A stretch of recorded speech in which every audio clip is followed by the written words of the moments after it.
আসসালামু আলাইকুম রহমতুল্লাহ। আমি সার্ভিস টেকনিশিয়ান আব্দুল মুতালিব আবারও চলে এলাম নতুন আরেকটি ভিডিও নিয়ে।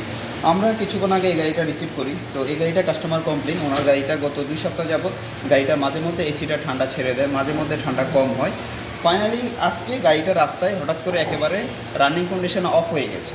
তো ফাইনালি কাস্টমার আমাদের ইউটিউব চ্যানেল দেখে আমাদেরকে ফোন দেয়, আমরা গাড়িটা রিসিভ করি। তো আসেন দেখাই আপনাদেরকে।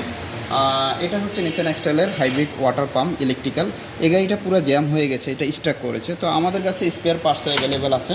এটা হচ্ছে নিসানের original electrical water pump, brand new. তো আমাদের কাছে এই মালগুলো অ্যাভেলেবেল আছে। আপনাদের হাইব্রিড নন হাইব্রিড নিয়ে যে কোনো ধরনের সমস্যা আমাদের সাথে যোগাযোগ করতে পারেন। আমাদের কাছে স্পেয়ার পার্টসও অ্যাভেলেবেল আছে। আমাদের কন্ট্যাক্ট নাম্বার এখানে দেওয়া আছে। আপনাদের যে কোনো ধরনের সমস্যা আমাদের সাথে যোগাযোগ করবেন, আমরা ইনশাল্লাহ আপনাদেরকে ভালো একটা সার্ভিস দিব।